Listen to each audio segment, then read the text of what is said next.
안녕하세요. 성공예감 이대호입니다.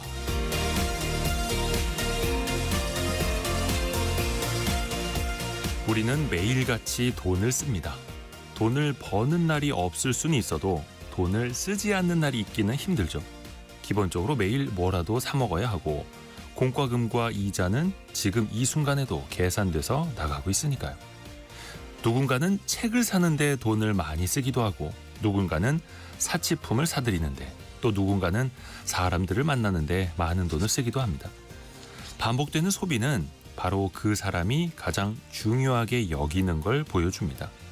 사람 만나는 걸 좋아하는 사람, 책을 읽고 성장하는 걸 중시하는 사람, 희소성 있는 사치품이 자신의 가치를 높여준다고 믿는 사람, 취미가 많아서 사고 싶은 것도 많은 사람.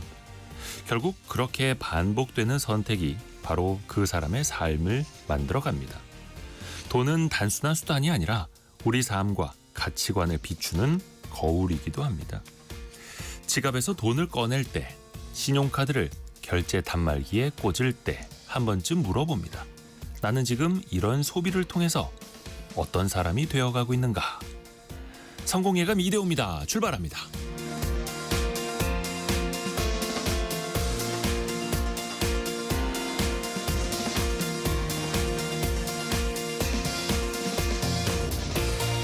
안녕하세요. 이대호입니다. 7월 8일 화요일 아침입니다. 무더운 아침입니다만 오늘도 함께해 주셔서 감사합니다. 자, 화요일에는 원탁의 기자들 K와 함께 뜨거운 토론 함께 하시는 날이죠. 트럼프 대통령이 편지를 보내왔습니다. 저한테 보낸 건 아니고요. 대한민국에게 이재명 대통령 앞으로 편지를 띄웠던데요. 관세 이야기입니다. 관세 이야기. 8월 1일까지 관세 협상이 이루어지지 않으면 25%의 상호관세율을 적용하겠다. 만약에 대응을 한다면 거기에다가 25%를 더 얹어서 물리겠다. 이런 내용인데요. 앞으로 3주 정도가 남아있죠. 우리는 어떻게 대응을 해야 할까요? 그리고 지금 우리 정부는 또 어떻게 대응을 하고 있을까요? 같이 한번 논의해 보시죠. 또 정부가 빚을 탕감해주는 배드뱅크를 준비하고 있습니다. 나쁜 은행이 아니라요. 나쁜 자산을 모으는 은행이라는 뜻인데요. 은행뿐만 아니라 보험사 같은 제2금융권도 여기에 재원을 같이 부담하는 방안이 추진되고 있는데요. 대상자 선정 방식부터 또 도덕적 해이, 역차별 논란까지 끊임없이 이어지고 있습니다. 주요 쟁점들 여러분과 함께 논의해 보겠습니다. 자, 오늘의 경제상식 퀴즈 아직 나가지도 않았는데 그 소비 쿠폰, 민생안정지원금, 러브레터 막 이렇게 아직 문제 안 나갔습니다, 여러분. 예, 차분히 기다려 주십시오. 오늘은 5글자인데요. 정부 부처 이름입니다. 정부 조직 개편을 논의하고 있는 국정기획위원회가 이 부처를 둘로 나누는 방안을 사실상 확정했다고 하는데요. 이제 대통령에게 보고할 예정이라고 하죠. 여기에서는요. 예산, 세제, 국제금융정책 그리고 전반적인 경제정책 조율까지 모든 것을 아우르고 있습니다. 사실상 경제정책의 공룡부처다 이런 비판이 그래서 일기도 하는데요. 해서 새로운 정부가 예산 기능은 국무총리실 산하의 기획예산처로 경제정책이랑 금융기능은 재정경제부로 각각 분리하는 방안을 검토하고 있다고 하는데요. 예산 편성하는 것 또 승인하는 것 이런 막강한 권력을 동시에 쥐고 있다 보니까 다른 부처에도 너무 큰 영향을 끼치고 있다 이런 이야기도 들었던 이 정부 부처 5글자를 맞춰주시면 됩니다. 이곳의 장관을 경제부총리라고 부르죠. 그런데 이번에는 그 경제부총리 타이틀을 뗄 수도 있겠다라는 전망들도 나오고 있고요. 아직 확정은 안 됐습니다만 그 정부 부처 5글자를 맞춰주시면 됩니다. 양규선님 기획재정국입니다라고 하는데 한 글자가 틀리셨습니다.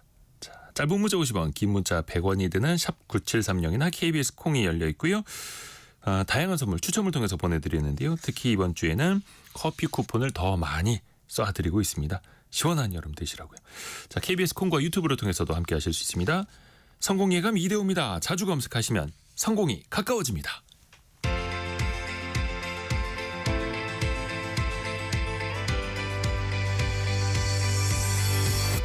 KBS 1라디오 성공예감 이대호입니다. 오늘의 경제 뉴스 참 좋은 경제연구소 이인철 소장과 함께 오늘은 전화로 연결해서 들어봅니다. 소장님 안녕하세요. 네, 안녕하세요. 증시 상황부터 짚어볼까요? 네, 뉴욕 증시가 하락을 했습니다. 트럼프 대통령이 이제 이 트럼프의 이제 서한, 이른바 관세 압박을 통한 막바지 이제 무역 압박을 가하자 이제 글로벌 무역 긴장감이 고조가 됐습니다. 네. 다우 지수가 0.94% 떨어졌고요. 나스닥이 0.7%, S&P 500 지수도 이제 0.79% 하락을 했는데 일단 백악관은 이제 트럼프 대통령이 상호관세 유예 기간 8월 1일까지 연장하는 행정명령 서명을 했다라고 밝히고 있지만 콕 집어서 한국과 일본 상호관세 25%를 적시했고요. 나머지 14개 국가에 대해서도 다양한 관세를 적용했다며 서한을 보냈다라는 내용이었습니다. 이러자 이제 이 장중 관세 부과 대상국의 주요 기업들의 주가가 큰 폭으로 떨어졌습니다. 미국 증시에 상장된 일본 자동차주들 직격탄을 맞았고요. 적게는 3%, 토요타, 닛산, 혼다, 많게는 7% 떨어졌고 또 FTSE 한국 이 MSCI의 이제 ETF도 3.5% 떨어져서 4월 초 이후 최대 낙폭을 기록했습니다. 그리고 이제 트럼프 대통령이 반기를 들어서 이제 아메리카당 신당 창당 선언했던 테슬라의 주가는 6.8%나 급락을 했습니다. 일단 이 달러와는 강세인데요. 주요 6개국 통화 대비 달러 인덱스가 소폭 올랐고요. 그리고 국제 유가는 상승했습니다. 사우디아라비아가 예상외로 이제 원유 수출 단가를 인상하겠다라고 밝히면서 8월 인더분 서부 텍사스산 중진료는 배럴당 67달러대, 북해산 브렌트유는 69달러에 이제 육박을 하고 있어서 거의 70달러에 근접하고 있는 상황입니다. 어제 트럼프 대통령의 상호관세 유예 만료 하루 앞두고 한국 증시 관망세 보이다가 소폭 오름세로 마감을 했는데 오늘도 출발은 나쁘지 않습니다. 미증시는 떨어졌지만 네. 오늘 삼성전자 어닝 쇼크에도 불구하고 거래소는 한 25포인트 0.8% 넘게 올라서 3,085, 3,100선을 좀 도전하고 있는 상황이고 코스닥도 0.5%가량 올라서 782선에서 거래가 되고 있습니다. 그러니까 3주간 더 유예가 된 상호관세율. 어떻게 보면 통보 온 게 기존에 우리가 받았던 25%랑 크게 다르지 않네? 라고 하면서 또 시장은 그래도 충격은 받지 않는 모습이고요. 아까 말씀 중에 삼성전자의 어닝 쇼크라고 이야기해 주셨거든요. 실적이 오늘 아침에 나왔는데 예상치를 너무 크게 밑돌았죠. 맞습니다. 삼성전자 과연 2분기가 바닥이냐를 놓고도 지금 분석이 좀 엇갈리고 있는데 네. 예상보다도 2분기 잠정 실적이 너무 좋지 않습니다. 2분기 영업이익이 1년 전에 비해서 반토막이 났습니다. 네. 56%가 추락해서 그야말로 어닝 쇼크 수준인데요. 잠정치 2분기 연결 기준 영업이익이 4조 6천억 원대입니다. 1년 전 10조 4,400억 원이었으니까 정확하게 56% 줄어들었습니다. 2분기 매출은 74조 원대인데요. 이 역시 지난해보다 소폭 줄었는데 아마 이제 올해 전문가들 예상치 눈높이를 많이 낮췄지만 그래도 매출은 75에서 76조, 영업이익도 6조 원대 남짓은 기록하지 않겠느냐. 최저 그래도 5조 한 7천억 원은 할 것이다라고 봤거든요. 네. 그럼에도 불구하고 역시 지금 반도체 AI 핵심 부품이라고 하는 이 고대역폭 메모리 사업 HBM 사업이 예상보다 더 부진한 게 아니냐라는 관측이고 물론 이제 부문별 실적을 예측하지는 않았습니다만 그리고 이제 좀 적자 규모가 좀 축소될 것으로 기대했던 이 파운드리 반도체 윅스택 생산 부분 역시 조 단위의 영업 손실을 냈다라는 이제 추정이 나오는데 이례적으로 삼성전자가 이제 보도 자료까지 냈어요. 해석하라고. 네. 반도체 재고 일회성 비용 충당 비용이 좀 들었고 AI 칩에 대한 대중 제재에 따라서 이익이 떨어졌다라는 얘기인데 그러면서 동시에 현금 부자 아니겠습니까? 그러다 보니까 3조 9천억짜리 자사주를 매입하겠다. 그 가운데 2조 8천억 원은 자사주를 매입해 소각하겠다라고 밝혀서 물론 이 본 실적이 나와봐야 되겠습니다만 향후 정말로 바닥인지 이 하반기 가이던스가 굉장히 중요해졌는데요. 주가도 일단 개장주 소폭 오르면서 출발하다가 지금은 떨어지고 있습니다. 한 네. 3,400원 정도 떨어진 채 61,400원대에서 거래가 되고 있습니다.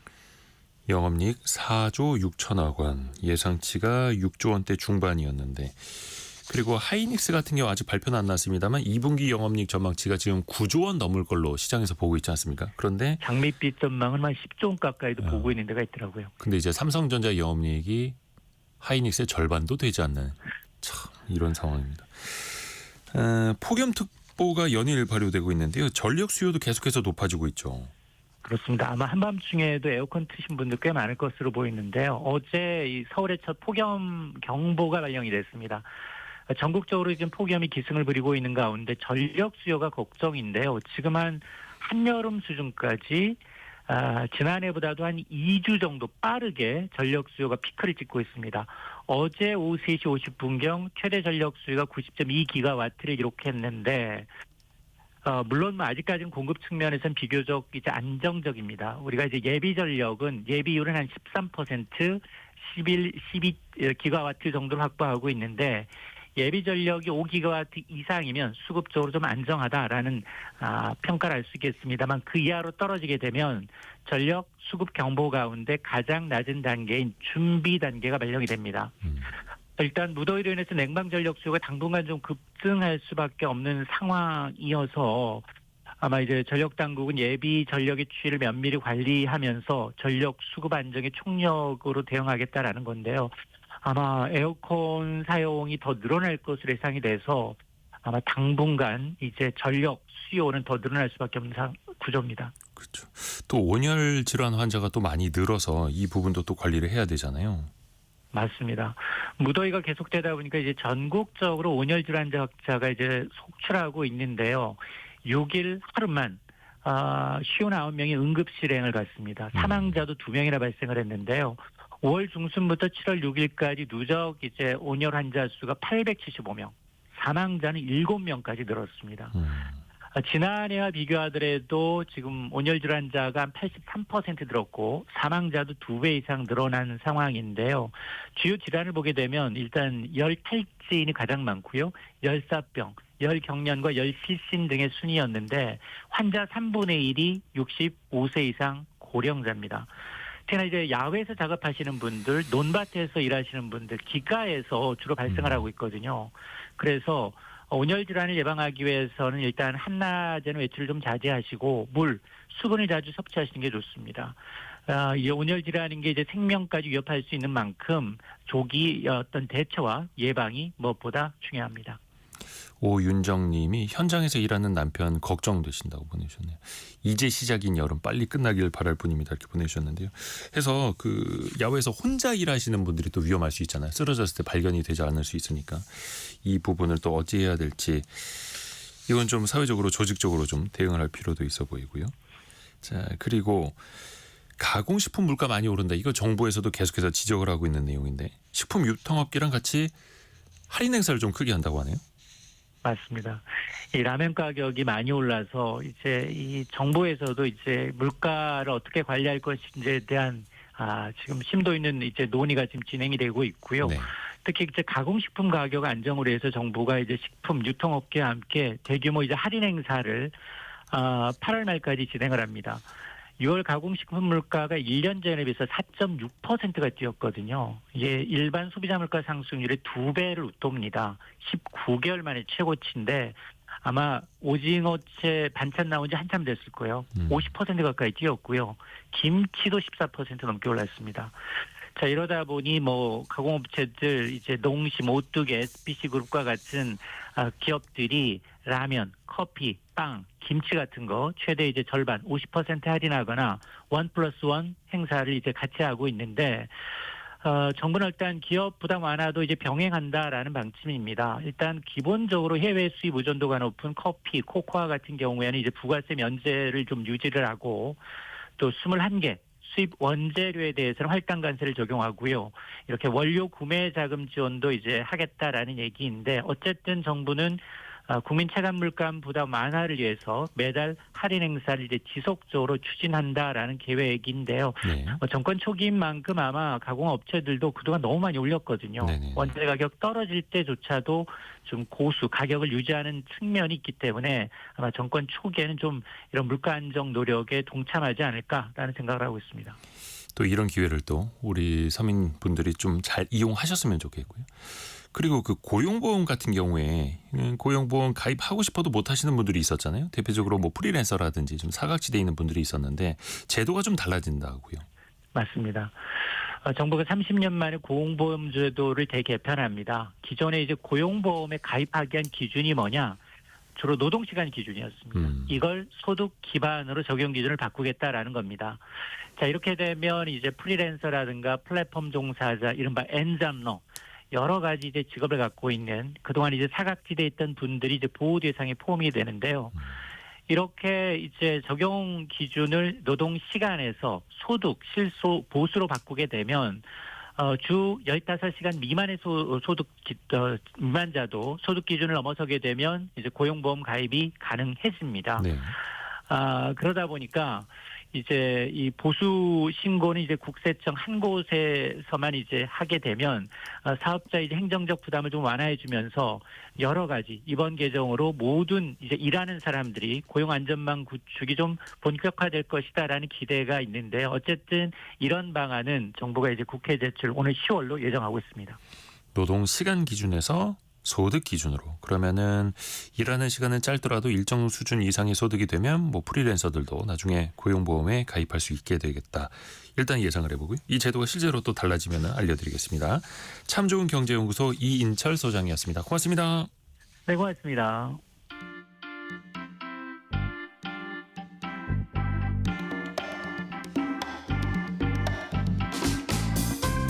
지금 여러분께서는 KBS 일라디오 성공예감 2대 홈미다를 듣고 계십니다. 프로그램에 참여하신 청취자 여러분께는 추첨을 통해 아름다운 식탁 창조 주비푸드에서 뿌리 담은 리얼 생와사비를, 쉽고 빠른 판촉물 제작 시너지 기프트에서 고속 충전 알람 시계를, 그리고 성공예감에서 준비한 커피 쿠폰을 보내드립니다. 당첨자는 성공예감 2대 홈미다 홈페이지에서 확인하세요. 원탁의 기자들 K가 돌아왔습니다. KBS 김준범, 서영민, 석민수 기자 함께합니다. 안녕하세요. 안녕하세요. 새벽에 편지가 왔습니다. 행운의 편지요? 혹시 받아보셨어요? 행운의 편지? 어릴 적에? 받아봤죠. 그래서 어떻게 하셨어요? 받으면 욕했죠. 12통 보내셨습니다. 근데 안 보내기 찝찝하잖아요. 좀 그렇죠. 보내려고 했던 것 같긴 합니다. 그땐 이메일도 아니고 종이 편지니까 되게 화가 났던 것 같아요. 아니 근데 좀 기분 좋은 편지가 와야 되는데 트럼프 대통령이 우리나라 대통령 앞으로 편지를 보냈더라고요. 네. 사인도 또 그 특이한 사인 이렇게 슉슉슉슉 해가지고 주요 내용은 역시나 관세죠. 그렇죠. 예. 8월 1일부터 한국의 관세, 상호관세 25%를 부과한다. 우리나라 포함해서 14개의 나라에 서한을 보냈다고 하고요. 거의 뭐 각 나라의 정상 이름, 그다음에 각 나라에 적용되는 관세율, 세율 숫자 빼고는 거의 복붙입니다. 거의 컨트롤 C, 컨트롤 V에 뭐 존경하고 친애하고 막 하다가 다 비사요구지만 우리 언제부터 부과할 거야? 8월 1일 한국도 25%, 뭐 일본도 25% 이런 식으로 뭐 했고요. 제 개인적인 느낌은 역시 트럼프 대통령이 트럼프가 트럼프했다. 그러니까 뭐 지금까지 4월 3일에 발표했습니다. 우리 이제 조금 시간을 복귀해 보면은 상호관세 미국 입장에서 50여 개국에 대해서 상호관세를 발표한 게 4월 3일. 우리 시간으로 4월 3일이었고요. 7월 8일 거의 한 100일 동안 뭐 협의를 진행을 했는데 지금까지 합의된 나라가 딱 두 나라죠. 영국과 베트남이 미국과 합의를 해서 예초 발표된 관세율에서 약간 좀 내려갔고요. 그 두 나라를 빼고는 다 그냥 원래대로 간다. 근데 7월 8일에까지 유예를 했는데 또 이번에 발표한 건 8월 1일이라고 시간을 3주 더 줬어요. 전형적인 협상 전략이죠. 그러니까 한 3주 남았기 때문에 너희 3주 동안 지금까지 100일 동안 열심히 협의한 거 알겠는데 좀 부족해. 더 무릎 꿇을 거 가져와. 이런 시그널을 명확하게 준 거죠, 사실. 네. 일단 저희가 서영민 기자. 추가 편지, 이 즐겁지 않은 편지지만 편지를 받은 첫 번째 그룹의 국가가 됐습니다. 네. 한국하고 일본이 맨 앞에 있었고요. 한국, 일본을 비롯한 뭐 14개의 나라 정도라는 것 같습니다. 처음에 발표한 나라는 한국, 일본이었고요. 한 가지 이걸 위안이라고 해야 할지는 모르겠으나 일본의 관세율은 지금 편지에 나와 있는 숫자만 보면 1%포인트 올라갔습니다. 이게 의미가 뭐 크게 없다고 보면 없다고 볼 수 있어요. 왜냐하면 뭐 다 25%로 때렸으니까. 일본이 24였는데 25로 올라갔거든요. 근데 큰 의미는 없는데, 근데 일본의 차원에서 보자면 의미가 없지는 않습니다. 굉장히 충격적인 의미일 수 있습니다. 그래도 우리가 열심히 노력해서 조금 남들보다 앞자리에 있었는데 이제는 남들하고 똑같은 대접 받는다. 라는 종류의. 그리고 이게 왜 이렇게 됐느냐. 트럼프가 미국이 지금 일본에 좀 화가 났기 때문이거든요. 예, 관세 협상 지금까지 진행된 결과와 관련해서. 왜냐하면 일본이 굉장히 까다롭게 나오고 있고 세세하게 하나하나의 품목에 집착하면서 이건 되고 이건 안 되고 이런 식으로 협상을 하고 있었어요. 그래서 네. 일본이 매우 짜증이 미국이 일본의 협상에 대해서 매우 짜증이 났고 그래서 어느 정도는 특별 대우를 해주지 않는다는 의미이고 근데 이 이유는 여러분들 아시겠지만 일본이 지금 참의원 선거가 20일 날 있습니다. 네. 요거 때문입니다. 요거 때문에 쉽게 양보를 못 해준 겁니다. 근데 쉽게 양보를 못 해준 게 결국에 좋은 결과가 나와야 선거에도 좋은 영향을 미칠 텐데 지금처럼 미국은 화가 나고 그리고 다른 나라와 비슷한 대접을 받게 될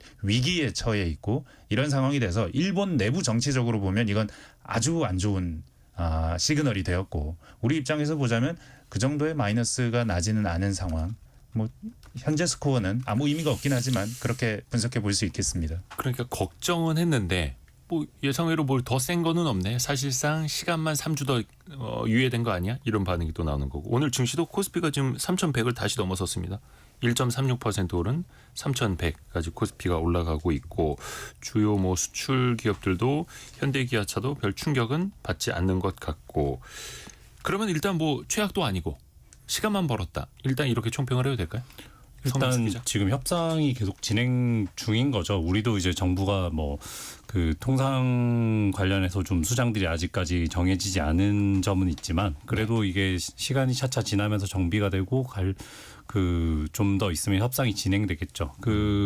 시장이 말씀하신 것처럼 이제 시장이 받아들이는 게 굉장히 중요한데 오늘 서울의 외환시장을 보면 그 외환시장이 지난 다른 충격 때와 다르게 이제 시장이 학습을 해서 더 이상 이거 이렇게 될 줄 알았다 수준이거든요. 어제 환율도 그렇고 오늘 환율도 그렇고 오늘은 심지어 그 삼성전자 실적이 지금 안 좋아서 삼성전자 주가가 빠지는 상황에서도 또 전체적으로 시장 지표는 올라가고 있고 이런 거 보면 시장은 이제 트럼프의 행동에 대해서 학습을 했다고 봐도 무방할 것 같습니다. 그리고 이제 이게 만약에 트럼프가 그러면 돌발 행동으로 내가 원하는 대로 협상이 안 되면 진짜 관세를 당장 내일이라도 부과하겠다 뭐 이렇게 행동할 거라고 예측하지는 않는 것 같아요. 트럼프가 이제 그런 거를 좀 읽었는지 또 추가로 이렇게 얘기를 했죠. 유예 기간 아니라도 뭔가 협상안을 부실하게 가지고 오면 당장이라도 관세 부과할 수 있다 뭐 이런 식으로 이야기는 했는데 그렇죠. 갈수록 이제 그 말의 힘을 잃어가고 있지 않나 그런 생각이 듭니다. 저 환율이 사실은 참 흥미롭습니다. 예. 사실은 트럼프 당선 가능성이 높아질 때부터 그 달러는 강세를 보이기 시작했고 트럼프가 당선되자마자 끝없이 치솟아서 어마어마하게 올라갔다가 관세 발표를 정점으로 해서 쭈루루루루 내려오고 있습니다. 지속적으로 내려옵니다. 원달러 환율만 떨어지는 게 아니고 달러 인덱스는 트럼프 이전 수준보다 더 낮은 수준까지 떨어졌습니다. 달러가 굉장히 약세라는 겁니다. 만약에 트럼프가 관세를 부과하면 강달러가 필요합니다.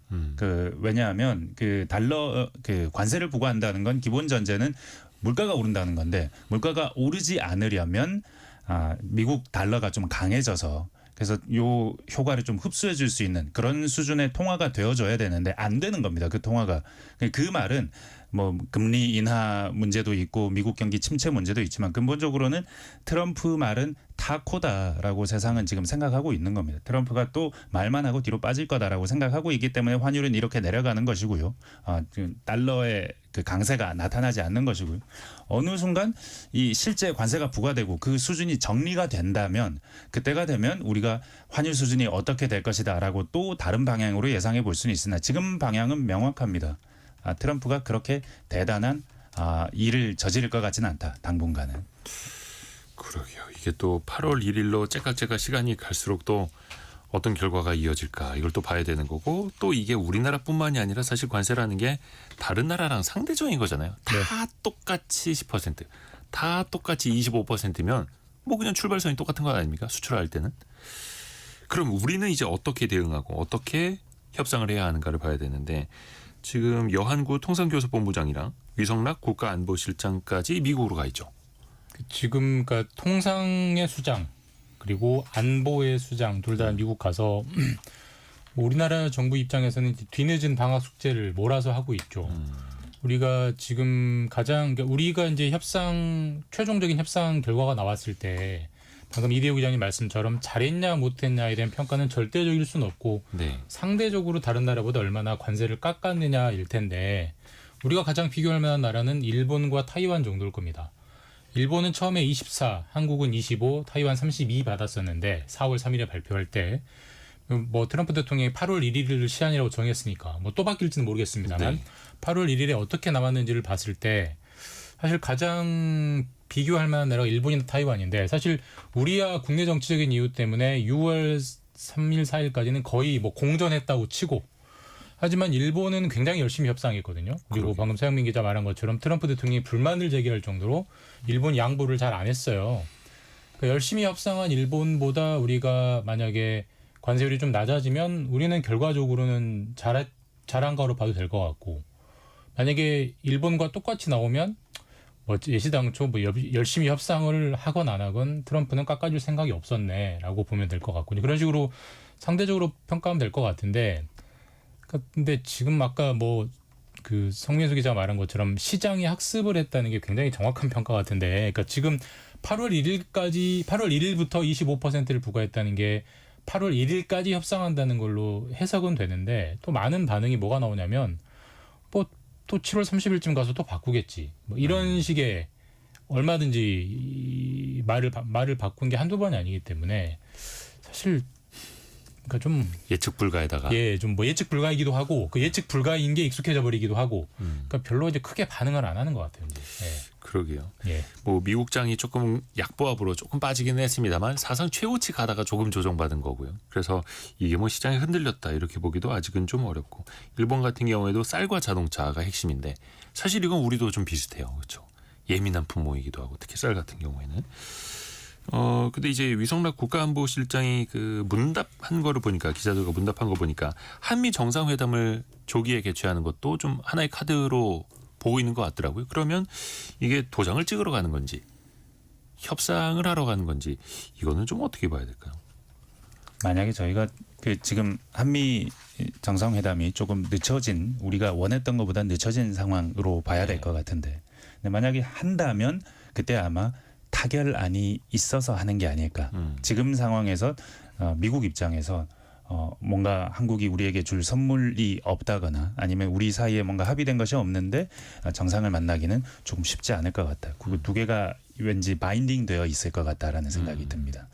통상적으로는 그런데 그렇죠. 통상적인 정상 간의 만남은 실무적으로 다 해놓은 다음에 도장 찍으로 가는 네. 건데 트럼프 대통령은 또 잘 모르겠습니다. 트럼프 대통령 워낙 탑다운을 좋아한다고 해서 그쵸. 그러니까 실무적인 게 막 정리가 안 될 때 위에서 탁 정리해서 내려버리는 걸 결정해버립시다. 좋아한다고 해서 그렇다면은 도장 찍으로 가는 게 아니라 사실상 담판을 하러 가는 거죠. 잘 모르겠습니다. 정상끼리 만났을 때 큰 틀에서의 합의는 가능할 수도 있다는 생각이 들어요. 그러니까 어차피 우리는 그 한미 FTA에 나와 있는 그 관세율과 그다음에 트럼프의 상호 관세 폭을 좁히는 그 한미 FTA 사실상 재협상을 사실상 해야 될 텐데 그런데 이제 정상끼리 만나서 이런 건 건드리지 맙시다. 또는 자동차 같은 건 예외로 둡시다. 또는 뭐 쌀은 우리 좀 보호해달라. 이런 식의 큰 틀의 합의를 한 다음에 그리고 이제 세부적인 관세 협상을 할 수는 있겠죠. 근데 이제 그게 그 김준범 기자 얘기한 대로 통상적인 흐름은 아닌 거죠. 그리고 우리가 지금 보면 온라인 플랫폼 규제와 그다음에 농산물 개방과 이런 것들을 이제 미국에서 그 줄기차게 요구를 해왔는데 새 정부의 정책 방향이 사실 그것과는 좀 결이 정반대잖아요. 그렇죠. 그래서 거기에 대한 정리도 좀 필요한 한 상태라서 그런 식의 큰 틀에서의 합의를 먼저 한 다음에 협상을 할 수 있다? 그럴 가능성이 지금은 커 보이진 않습니다. 우리나라에서는 뭐 포털이라든지 AI라든지 OTT 스트리밍 사업자들이 또 독과점적인 지위 남용하는 것 아니냐. 그리고 또 그들이 천문학적인 돈은 벌어가도 대한민국에서 법인세는 거의 안 내더라. 이런 게 또 항상 이제 여론의 도마 위에 오르기는 하는데 이거를 추진하기에는 또 상당히 지금 미국의 또 눈치가 보이기도 하고 이게 눈치라는 표현도 참 안 좋은 거긴 합니다만.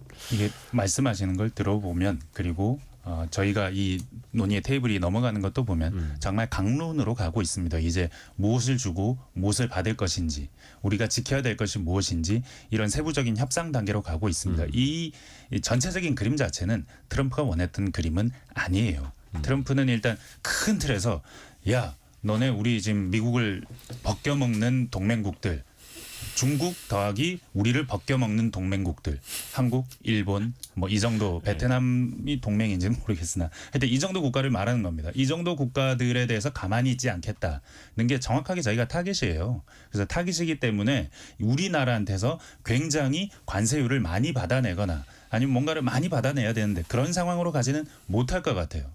그리고 전 세계가 지금 다 협상을 안 하고 있어요. 이유는 방금 그 말씀하셨지만 대략 다들 똑같은 한 10% 정도의 관세를 받는다면 우리만 받는 게 아니라면 괜찮을 것 같다고 생각하거든요.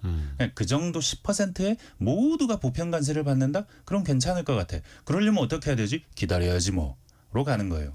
남들이 다 협상할 때까지 아니면 전부 다 일괄 타결 협상안이 나올 때까지 기다려야 되지 뭐로 가는 겁니다.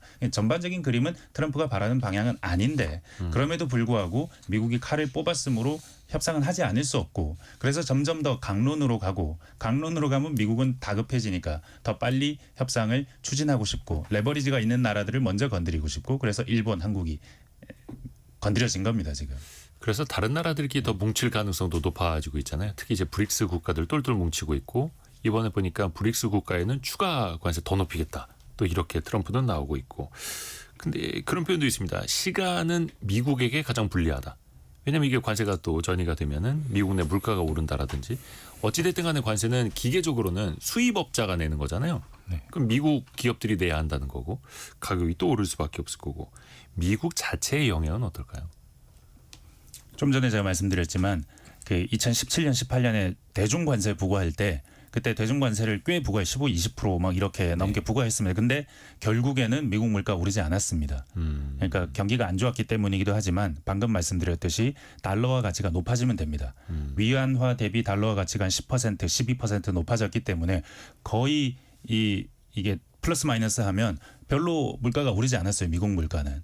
그런 식으로 달러 강세가 오면 되고 다른 한편으로는 이게 기계적으로는 미국이 부담하는 거지만 사실은 수출업자가 값을 떨어뜨리면 되는 겁니다. 실제로 중국에서도 그런 일이 일어났고요. 당시에 그 수출업자가 좀 더 싼 수출을 하면 되는 거고 아니면 이놈이 못하겠으면 다른 더 싸게 만들 수출업자를 미국 바이어가 찾으면 됩니다. 실제로 그랬고요. 그런 종류의 계속해서 이 관세에 적응하는 방법이 나타나는데 최근에 나타나는 외신 기사들 특징을 보면 중국을 우회하는 통로가 생겼다.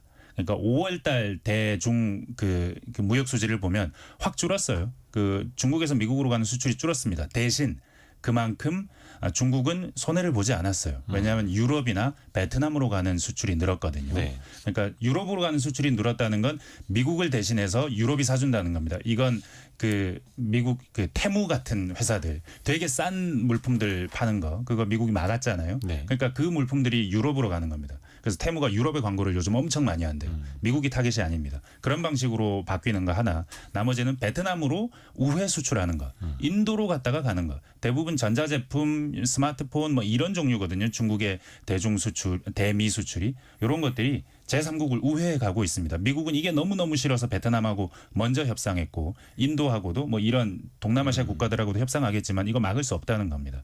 세계 무역은 계속 싼 길을 찾아갑니다. 그래서 베트남과는 상호 관세를 20%로 합의를 했는데 제3국의 상품이 베트남을 거쳐서 미국으로 오는 거에 대해서는 40% 때리겠다 이렇게. 삼국이라고 쓰고 중국이라고 읽어야 되는데 그래도 간다는 겁니다. 이번에 우리한테 온 그 트럼프의 서한을 봐도 이 내용이 있더라고요. 네. 그 중국 거 이제 우회해서 미국으로 보내지 말아 뭐 이런 식이 또 담겨 근데 있는 거고. 그 수입에 있어서 네. 그러니까 이제 이 뭐 협정 또는 이제 계약 그다음에 뭐 공문서를 보내고 이런 데서는 뭐 원산지 한류 한적에 대해서 추가적인 관세를 부과하겠다고 하지만 실무적으로 서영민 기자가 얘기한 것처럼 지금 그게 다 그 미국으로 우회해서 들어가고 있는 거는 실무적으로 봤을 때 이 원산지를 일일이 찾아서 증명하는 건 굉장히 힘들고요. 그다음에 이 어차피 우리도 그 비슷한 사례라고 하긴 그렇지만 그 중국에서 물건이 너무 많이 들어오니까 평택항에서 통관이 안 되고 이런 일이 발생하잖아요.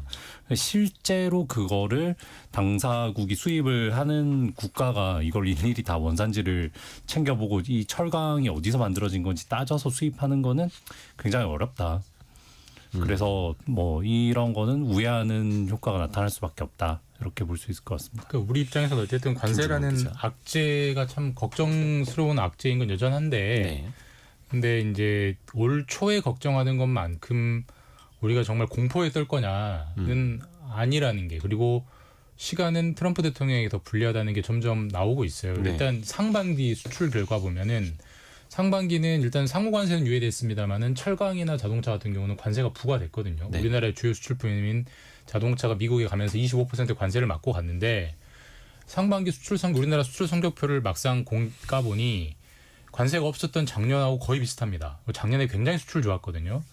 그다음에 중국도 방금 서영민 기자 말한 것처럼 미국에 덜 팔지 뭐 유럽에 더 팔래 잘 버티고 있어요. 그러니까 그 주요 수출국들이 미국에서 설령 관세를 때린다 해도 당장 그렇게 타격이 오지 않는다는 게 경험적으로 학습이 되고 있고요. 그러니까 덜 급해지는 거죠. 그 트럼프 대통령이 내년 중간 선거를 앞두고 있는데 트럼프 대통령이 올해 안에 어떻게든 미국을 great again 위대하게 만들어야 내년 정치적으로 중간 선거를 잘 치를 수 있는데 지금 미국은 달라진 게 아무것도 없거든요. 그런 상황이기 때문에 사실 시간이 갈수록 유리한 거는 비미국이다. 그러니까 일본이 저렇게 세게 나오는 거죠. 사실 일본은 미국에 거의 맹방에 가까울 정도로 우리가 볼 때는 왜 저렇게까지 저자세를 할 정도로 하는 나라인데도 일본도 세게 나오잖아요. 그러니까 시간이 누구 편인지를 보여주는 거죠. 네. 그러게요. 그렇게 저자세로 먼저 나가던 일본마저도 이건 아닌 것 같은데요 라고 하고 있고 물론 이제 거기에 또 7월 20일 참의원 선거가 지난 다음에 또 어떻게 스탠스가 바뀌는지는 또 봐야겠습니다만 김재은 님이 전 세계가 트럼프의 눈치를 보면서 관세 통보를 받는다는 게 좀 웃기네요 라고 보내주셨고요. 그렇죠. 참, 이런 상황에서 우리가 살고 있습니다. 근데 우리도 조금 더 현명하게 대처를 하고 이후에 우리가 내미는 카드들 어떤 게 또 공개가 되는지 나오면 또 알려드릴게요. 저희가 경제상식 퀴즈 한 번 더 내드리고 두 번째 이슈로 넘어가겠습니다. 우리나라의 재정부터 경제정책 이게 다 읊조리자면 경제정책을 기획하는 거 그리고 국제금융 또 예산을 짜는 거 세금 정책까지 이 한 개 부처에서 이야기를 담당을 하고 있습니다. 그래서 공룡 부처라고 불리기도 하죠. 그런데 이번에 새 정부가 이걸 기획예산처와 재정경제부로 쪼개는 방안을 유력하게 검토하고 있다고 합니다. 권한이 지나치게 크다. 예, 이런 지적 때문이고 또 금융까지도 한 곳에 모아야 된다. 이런 이야기가 나오고 있는 건데요. 5글자라고 제가 말씀드렸는데 5225님이 기재부 이렇게 이분은 저 상품을 안 드릴 수가 없네. 우리가 지금 서영민 기자 지금 이해하셨어. 이 5글자 이 정부 부처 이름을 우리가 줄여서 기재부라고 하지 않습니까? 네, 그거를 기재부 이렇게 그리고 0358님 정답 맞춰주셨고요. 오늘 뜨거운 토론하지 마시고 시원한 토론해 주세요. 너무 덥습니다. 이렇게 보내주셨는데요. 그리고 1105님 부처 핸섭. 제가 이제 부처 이름이라고 했더니 김준범 기자님이지만 한 2초 후에 웃으셨어요. 저도 예전에 심지어 5글자도 아닙니다. 부처 핸섭은 4글자잖아요. 왜 부처일까? 근데 각 부와 청, 처까지 다 이제 토탈해서 부처라고 하는데 부자로 끝나면 대부분 이제 그 장관급 조직이고요. 처나 청으로 끝나면 이제 차관급 조직이기도 합니다. 이것도 상식적으로 알려드리고요. 노유라님 성공예감 들어왔어요. 정답은요 5글자 또 맞춰주셨네요. 자, 여러분이 생각하시는 그 정답 5글자 짧은 문자 50원, 긴 문자 100원이 드는 샵 9730 KBS 콩으로 보내주시면 되고요. 저희가 평소보다 더 많은 분들께 커피 쿠폰 보내드리고 있습니다.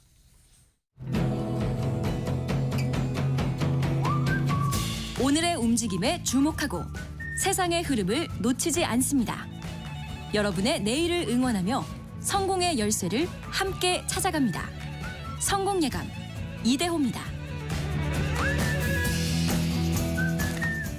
장기 연체 채권 채무 조정 프로그램. 말이 어렵죠. 쉽게 말하면 빚 탕감이 네. 되는데 배드뱅크를 설립을 하는 거죠. 그러니까 이게 이번에 2차 추가 경정 예산, 2차 추경이 통과되면서 이제 생긴 건데 조금 구분해서 이해할 필요가 있습니다. 그러니까 배드뱅크를 세우는 개인 채무 소각 프로그램이 하나 있고요. 네. 그 다음에 기존에 있던 새 출발 기금이라는 그러니까 자산관리공사 캠코 산하에 있는 새 출발 기금, 이거는 자영업자와 소상공인만을 위한 겁니다. 이거를 확대하는 게 있습니다. 네. 그러니까 배드뱅크는 말 그대로 나쁜 빚들을 모아서 한 방에 없애주는 전담 기구, 이걸 배드뱅크라고 하는데 이건 지금 없습니다. 이거를 만들어서 소상공인뿐만 아니라 일반 개인의 채무도 소각을 해주겠다는 전부 소각 또는 일부 소각, 이제 소각을 해주겠다는 거고, 여기에 대한 자격 요건은 7년 이상 연체 그리고 원금 5천만 원 이하. 이게 정부가 이제 쭉 추려보니까 현재 신용정보원에 등록된 걸 추려보니까 7년 이상 5천만 원을 못 갚고 있는 악성 채무, 사실상 못 받을 것 같은 채무가 16조 원 정도 된대요. 이거를 정부가 100원짜리를 5원에 사옵니다. 그러니까 어차피 은행 입장에서는 이건 사실상 날아가는 돈이기 때문에 16조 원을 8천억 원, 5% 주고 사와서 일부는 전부 100% 면제해 주는 거고요. 당신은 도저히 빚을 못 갚을 것 같아, 판단되면. 근데 당신은 좀 빚을 갚을 수 있을 것 같아. 그러면 예를 들어서 한 절반은 없애주고 나머지 절반은 한 10년, 20년 동안 장기 분할 상환할 수 있게 해주는, 이게 하나 있는 거고요. 그 다음에 새출발기금은 기존의 자영업자나 소상공인들이 지금도 채무를 조정받고 있는데, 예를 들어서 100만 원 갚을 거를 30만 원, 50만 원 깎아서 갚고 있는데 이거 혜택을 더 늘려주겠다. 이 두 가지 대책이 이번에 추가 경정으로 이제 생긴 거고, 예산은 배정이 됐고 빠르면 9월, 10월쯤부터 시작이 될 예정입니다. 네. 이 배드뱅크라는 곳에서 자체적인 자본을 가지고 빚을 사오는 거죠. 맞습니다. 네. 부실한 빚을. 이런 구조로 가는 거는 뭐 어쩔 수 없는 선택일까요? 보기 나름인데 네. 물론 이제 빚을 탕감해 준다는 것에 대한 정서적 거부감이 당연히 있는 건 당연하고요. 당연히 열심히 갚았던 사람들 입장에서는 그럼 나는 뭐가 되는 거야 라는 반감이 드는 건 당연한데, 네. 일단 정부가 이런 정책을 추진하는 배경 설명을 들어보면 예. 뭐 찬성을 하든 반대를 하든 배경 설명은 이런 겁니다. 그러니까 이 장기 연체자들이 지금 너무 많이 늘고 있는데 이분들을 그냥 그대로 놔둬버리면 정상적인 경제 활동 자체를 못한다. 왜냐하면 자기가 월급을 버는 순간 바로 압류가 들어와 버리기 때문에 일부러 월급을 아예 경제 활동을 안 해버리는 거예요. 그리고 아예 음성지대로 가버리는 거죠. 근데 그런 사람이 한두 사람이 아니라 뭐 수십만 명, 뭐 100만 명 이상이 되면 그 자체가 우리 경제에 굉장히 악성 부담이 된다. 그렇기 때문에 일정 정도 재원, 그러니까 8천억 원이면 우리 정부 예산 내측은 그렇게 많은 돈은 아니기 때문에 그 돈을 들여서 그분들의 빚을 태워버리고 다시 경제 활동, 그러니까 뭐 알바도 하고 최저임금이라도 벌고 이렇게 경제 활동을 할 수 있게 해주면 그분들이 또 소득을 벌어서 다시 소비를 하고 선순환되는 거 아니냐라는 논리로 정책을 현 정부가 추진하는 거고요. 여기에 대해서 그래 긍정적으로 볼 수 있는 대목이 있다는 평가도 있고, 당연히 이거 너무 도덕적 해이다. 이건 뭐 열심히 갚은 사람만 바보 되는 거다라는 부정적인 평가도 있고, 그런 게 병존하는 상황이죠. 이 프로그램이 서영민 기자. 없던 프로그램이 아닙니다. 기본적인 컨셉이 없던 프로그램이 아니고 우리나라만 하는 프로그램도 아닙니다. 10년 전부터 매년 해오던 프로그램, 신용회복 신복위라고 부르는 네. 곳이 있습니다. 상식이구로 있는 거죠. 네네, 상식이구로 있고 여기서 하는 일이 이겁니다. 그러니까 굉장히 신용도가 떨어져서 그 경제 생활을 못하고 빚이 많은 분들을 선별적으로 어떻게 하면 구제해 줄 수 있느냐 연구하는 겁니다. 근데 이런 일을요 윤석열 정부 때도 했고요. 문재인 정부 때도 했고요. 그전 정부 때도 했습니다. 근데 이 일에 대해서 이 일이 저 기사를 많이 써봤거든요. 기사를 쓰기만 하면 반드시 나오는 얘기가 아이고 그러면은 빚 열심히 성실히 꼬박꼬박 다 갚은 사람만 바보 만드네 하는 얘기인데 이 얘기 지난주에 이재명 대통령도 타운홀 미팅 가서 했습니다. 내가 이 얘기 정말 꼭 하고 싶다라면서 했어요. 거의 그 이야기만 10여 분을 이야기했다면서요. 예. 그 이야기를 한 이유는 이겁니다. 여러분 이거 도덕적 해이 분명히 있을 겁니다. 이거 바라고 7년 동안 돈 안 갚는 사람 있을 거예요. 있을 텐데 근데 그 있는 사람들을 막자고 우리가 이 정책을 안 해야 됩니까? 라면서 이런 설명을 합니다. 그러니까 7년 동안 이 정도 금액의 빚을 못 갚으면서 신용불량자가 되어 있는 삶을 살아보시겠습니까? 그러니까 그 삶을 선택해 보시겠습니까? 경제생활 하지 않고 돈 벌지 않고 이런 식으로 한번 생각을 바꿔보시라는 거죠. 그러니까 그런 사람은 매우 극소수이고 그 일부러 네. 안 갚는 네. 사람은 거의 없을 것이다. 거의 왜냐하면 없을 그 7년 것이고. 동안의 고통이 네. 너무 크기 때문에. 그 고통을 받으면서 있던 사람은 완전히 우리 경제생활에서 격리되어 있는 사람이다. 이 사람을 계속해서 격리해서 국가의 보호 테두리 안에 두면서 계속해서 기초연금 주면서 이렇게 살아가는 것이 더 바람직한 것이냐. 아니면 그 사람이 조금이라도 알바라도 하면서 돈을 벌 수 있게 만들어서 경제활동에 편입되어서 우리나라 GDP 계산할 때 거기에 조금이라도 보태줄 수 있는 사람이 되게 만드는 게 더 나은 정책이냐라고 생각해 보라는 게 일단 첫 번째입니다. 그러니까 도덕적 해이 있을 수 있어요. 그런데 이건 전 자본주의 국가에서 모두 다 하는 정책이고 동시에 틀림없이 이 사람들이 경제활동으로 넘어오면 플러스가 되는 면은 있다. 이게 긍정적인 측면의 가장 중요한 지점입니다. 모든 복지 정책이나 네. 이런 서민수 금융 지원 정책들이 사실 뭐 도덕적 해이가 따를 수밖에 없죠. 그 도덕적 해이가 이제 몇 퍼센트 그 얼마나 적은 비율로 제한되느냐. 네. 그다음에 이제 어떻게 줄이고 그다음에 긍정적인 사례를 얼마나 늘려가느냐 이런 그 정책적 목표를 달성하기 위한 장치들을 좀 고민을 하면 되는 것이고 추가적으로 좀 생각해 볼 것은 이제 그러면 과거 정부에도 이렇게 자영업자들을 지원하고 다시 이제 부실 채권을 좀 떨어주면서 다시 일어설 계기를 마련해주고 이런 일들을 계속 해왔는데 그러면 정부 입장에서는 이제 이 사람들이 다시 재기를 할 수 있게 되면 또 돈을 빌려서 뭔가 사업을 하고 이럴 텐데 그 전주기에 걸쳐서 그러면 사업을 하고 다시 이제 실패하지 않도록 뭔가 정착을 해서 긍정적인 방면으로 경제 활동을 하는 지원책도 사실 좀 더 강화를 해야 되는 거죠. 지금보다는.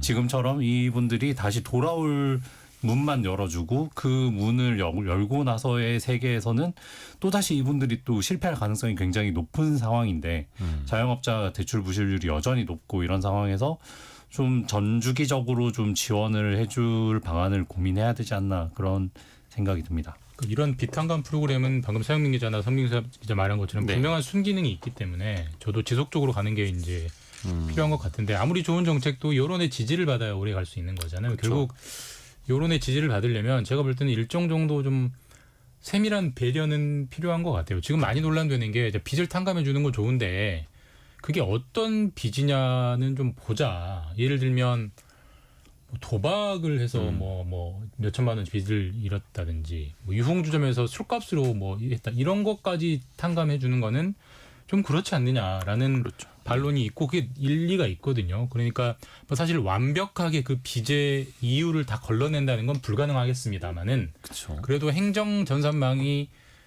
동원하는 선에서는 이게 무엇을 하다가 생긴 빚인지를 걸러내는 장치는 최대한 우리가 갖추고 출발합니다라는 거를 세밀하게 설명해야 여론의 지지를 받고 오래 장기적으로 지속될 수 있지. 그렇지 않으면 너무 그 마치 저기 초가삼간 잡으려다 벼룩 잡으려다 초가삼 태운다는 것처럼 소수의 사례가 굉장히 과대 대표되면서 이 정책 자체를 흔들어 버릴 수가 있어요. 절대 동감입니다. 네. 그러니까 어떻게 보면은 그 언더그라운드에 있었던 분들을 다시 이제 양지로 끌어올리기 위해서 손을 내미는 거죠. 근데 거기에는 또 어쩔 수 없이 비용이 따르는 거고 또 국민들의 또 여론도 그래서 함께 가야 할 필요가 있는 거고요. 그런데 또 이런 이야기도 있습니다. 그러니까 일반적인 도덕적 해이뿐만이 아니라 9236님 외국인까지 포함해야 하는가? 이거는 회의가 듭니다. 이렇게 보내주셨는데요. 이 금융당국이 일단은 외국인도 지원하는 대상이 있다라고 그러니까 했어요. 그 이제 국적상 외국인도 지원이 가능하다. 그러니까 이제 근데 무슨 갑자기 뭐 우리나라에 여행은 외국인을 하는 건 아니고 우리나라에서 어떤 결혼을 하거나 가족을 이루고 영주권을 가지고 있는 그 영주권자라는 거는 국적은 그 나라 국적인 거죠. 그다음에 우리나라에 이제 영주 체류하는 자격이 있는 분들, 네. 그다음에 결혼 이민자, 그러니까 한국인과 결혼해서 가정생활을 가지고 있는 그런 외국인들. 그러니까 예를 들어 그분들은 국적은 미국인이지만 사실상 경제활동은 한국에서 하는 거기 때문에 또 한국 금융기관에서 뭐 대출을 받으신 한국에서 분들. 대출받고 한국에서 그 대출을 못 갚아서 문제가 되는 네. 분들이기 때문에 그런 분들을 굳이 국적이 다르다는 이유로 배제할 필요는 없다는 거고 과거에 2013년 박근혜 정부 때 국민행복기금이나 2020년 문재인 정부 때 코로나 긴급재난지원금 때도 똑같이 대상에 들어왔던 분들을 이번에도 넣는다라는 정부 설명입니다. 그리고 요 네. 정책과 관련해서 내 세금으로 그러냐라는 얘기를 많이들 하시는데 아, 세금. 네, 16조, 15조 정도를 탕감해 줄 예정인데 실제 드는 돈은 한 4천억 정도.